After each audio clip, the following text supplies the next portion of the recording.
I grew up in the world where electricity could just, go off, and the world continued. I had this experience when I was a child at the end of 80s that electricity went out for 3 days. It was some break in the power, infrastructure, and we just didn't have electricity, and the life went on as usual. Crazy enough, but you could buy everything in the store. Everybody would pay cash. The stores would continue working. It was time before internet. It was analog. It was perfectly analog time. So there was absolutely no problem with any kind of payment system or anything.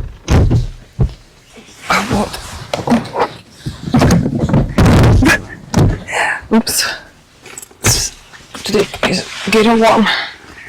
And we were like spending our time as usual, I was a kid, so what did you do as a kid back then? How did you spend your time? Well, you went outside to play with other kids.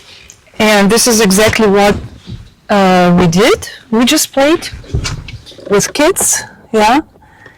And also another way of entertaining was reading books. So as kids we were just reading books, and we were doing a lot of going outside, playing outside. Luckily it was warm. It was the warm period of the year, and life just continued.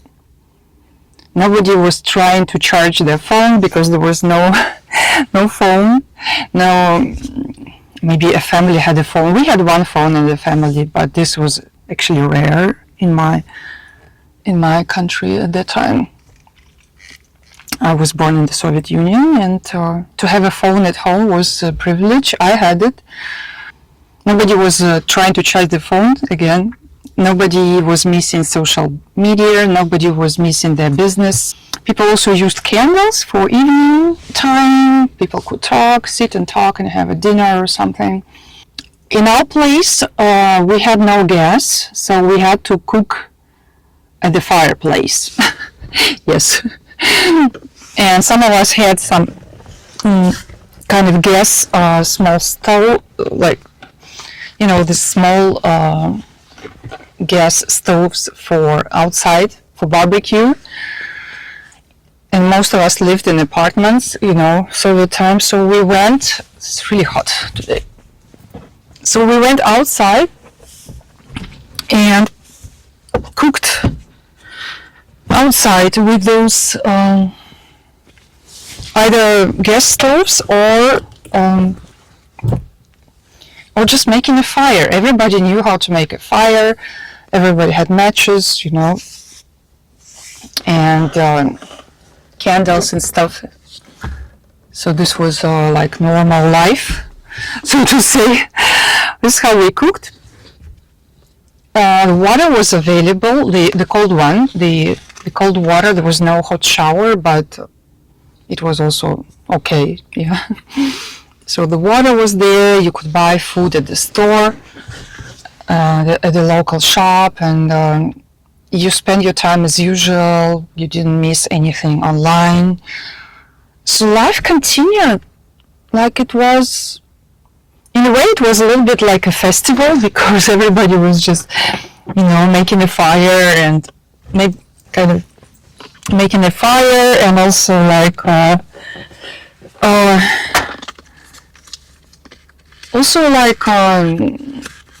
making a lot of shashlik, a lot of barbecue. And for this reason, also it was like a holiday feeling, like a festival somehow, So it was like a big holiday. And basically we actually had fun. Even though, of course it was different that for 3 days, nothing was going on. Now I remember 2 years ago there was an electricity breakage quite a huge one. Actually, after many decades, I didn't experience this blackout, for many years. And then 2 years ago, there was this breakage, and I remember that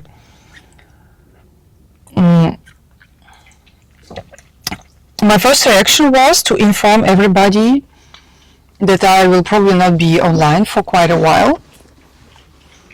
And I remembered my childhood experience, and I thought, you never know how long. So, and the breakage was so big 2 years ago that even if you drive like 10 hours, you still there is no electricity, So it was huge, the whole region, and it's a huge country, I'm in Russia now. And I informed everybody that I will probably not be online. Yeah, everybody I could. I went to the local shop. Luckily, I had cash. Nowadays, not everybody has cash, so I had cash. I could buy some stuff, and stock some basic foods, and bought some candles and matches, and these lights with batteries, and I felt much more insecure than back then, because it's a different life we're living in. And some people say, oh, we don't even need cash, let's go to cashless society. And then you have some breakage and people have no access to food, any kind of infrastructure, they cannot buy anything, they cannot arrange anything. They cannot charge their phones, they cannot ask ChatGPT how to survive in the world without electricity, because ChatGPT and other things like that are off, Not to think about people cannot have access to their businesses. Most of businesses have online space, and some of them only online. Not to talk about people who have their partner online, like like a chatbot, a friend or girlfriend, or a spouse, because in Japan already there are cases people getting married to a chatbot. So it's no kidding, it's not a joke. I don't know how it feels to lose your spouse for a few days if the electricity is off. I mean, it must be terrible. It's just back then, in the analog times, in the 80s, when it happened, we didn't miss anything. We didn't miss anything, we didn't miss nobody, we had our community.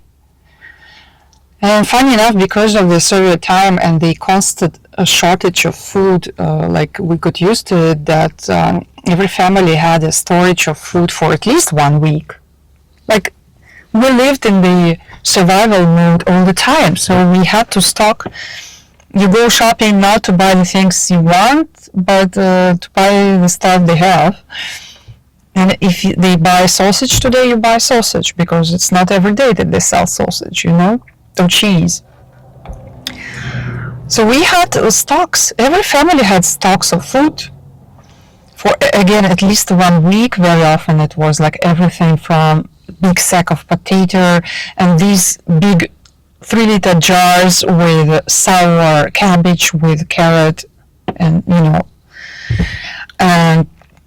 and honey and noodles and all kind of canned fish and meat.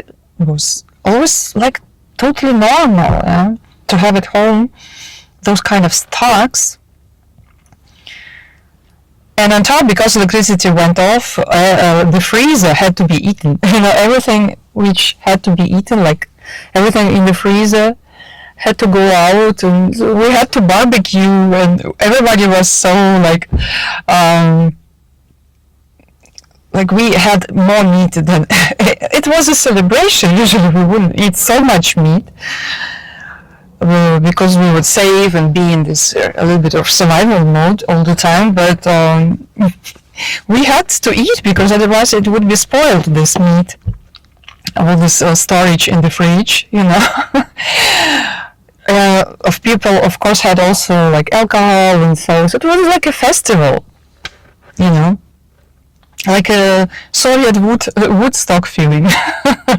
Not exactly, but mm, not so much music or going wild, but more, really making the fire and people outside and enjoying each other's company. And those 3 days went like this, and there was I couldn't see any kind of panic among parents or anything, because life just went normal, almost normal, yeah.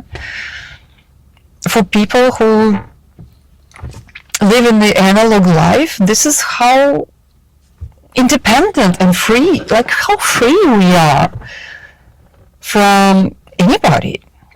Funny enough, that being in the Soviet Union as a kid, in the situation of this breakage, electricity breakage, we were more free than any kind of modern civilized, whatever person in the world.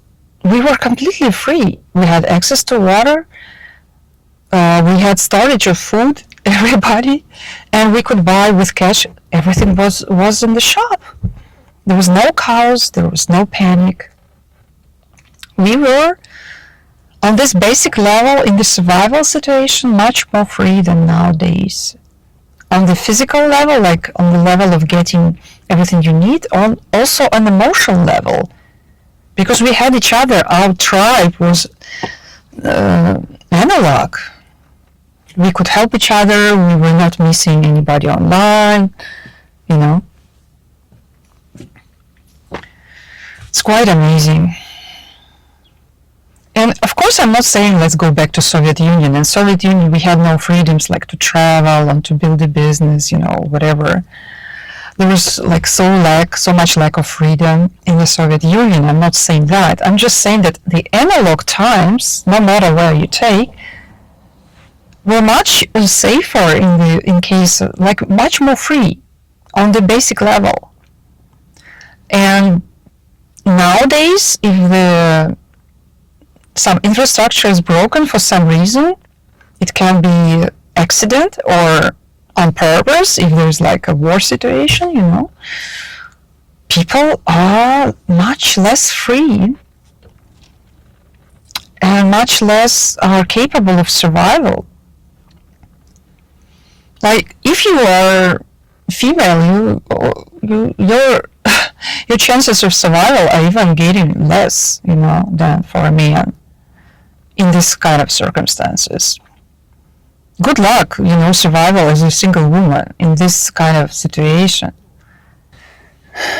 What we feel as freedom nowadays actually is not making us so much free. We are so much dependent on the system and on the machines now that we would go back to Stone Age if everything is off. Very fast. People would panic, people have no storage of anything, people would miss everything online, and especially younger generations, I guess, because this is how they are growing up. Everything is online. People had no cash and stuff. Yeah, so I'm not advocating for going back to the Stone Age. I'm just saying we are much more in the Stone Age nowadays if something goes wrong, which can happen. I've experienced in my life like this kind of blackouts with electricity, and it can happen. And people are not prepared. And this is really Stone Age, or even worse, because people back then knew what to do. And nowadays, like, imagine the world where people cannot drive because the cars drive and people don't have the skills to drive. People cannot do anything. They are like so dependent. And in the future, much more than now, you cannot drive to the place where they have access to water because you cannot drive. Your car is not driving and you don't have the skills to drive, for example, because you got used to the car driving you without the driver or something.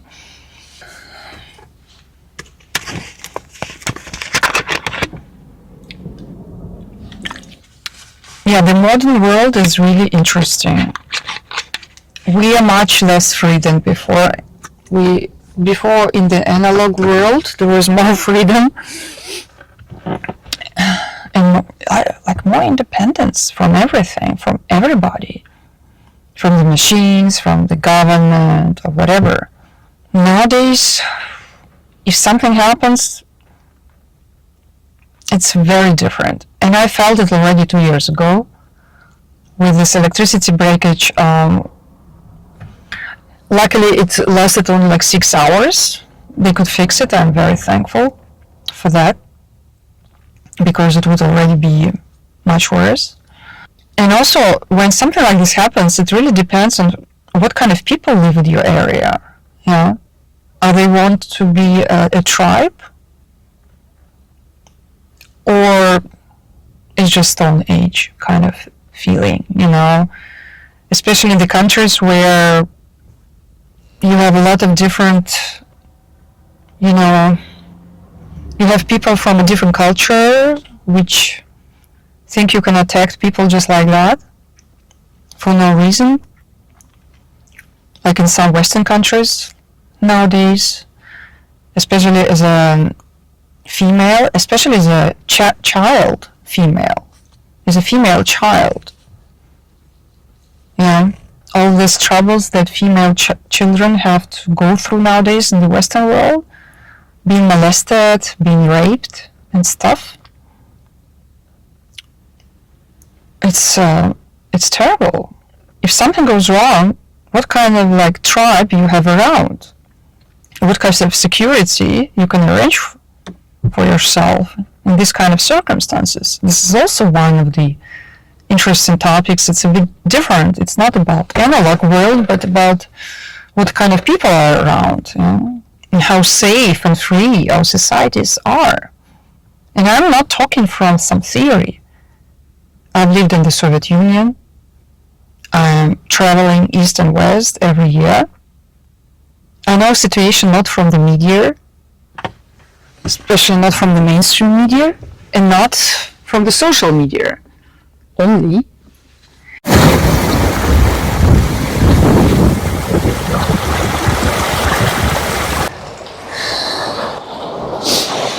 Okay, I think my phone is now cooled down. Me too.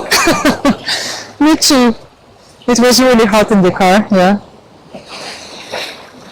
Here's a bit windy and it's getting warm every day, but it's still like on the coast, the sea keeps it cold still. It's not as warm as in some areas where you have no sea or coast, you know.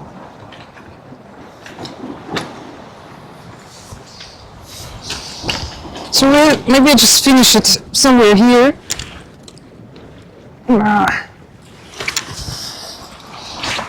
Something like this.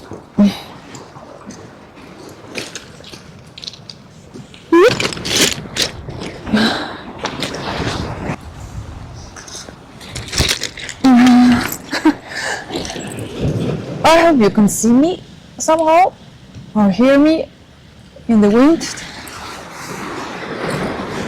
Yeah, it was too hot in the hot car.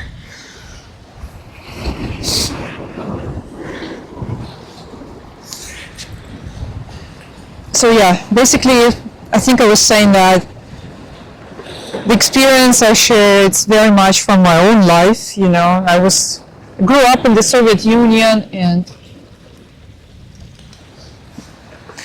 I have experience living in the West. I've been recently in the West, actually. If you follow me here on YouTube, you know that what I'm saying is not just my ideas or something, it's just my life experience, you know. And what I see happening here and there now, if you would ask me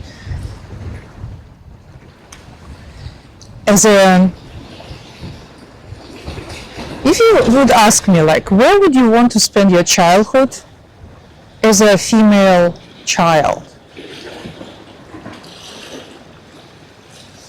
In the Soviet Union or in the modern Western Europe, where would you feel more safe if you would ask me? Where would I feel more safe? I would have to tell you guys my experience and my like the way I feel it as a female, that I would feel more safe in my childhood in the Soviet Union. And on top, I would probably feel more safe in the analog world, because when things went wrong in the analog world, it was easy to survive.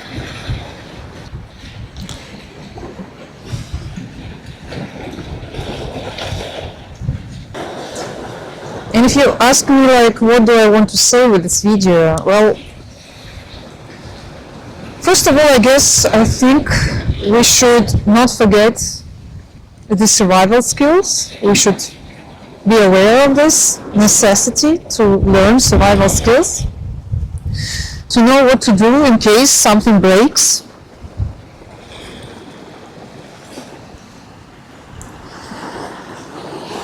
And the second, we should not forget how simple the real life actually is. And just go back to roots, and we don't need to make our life so complicated and so not free, you know, so dependent on machines, system. Let's just have a more simple and more free life. And it's also more safe. It's even more safe.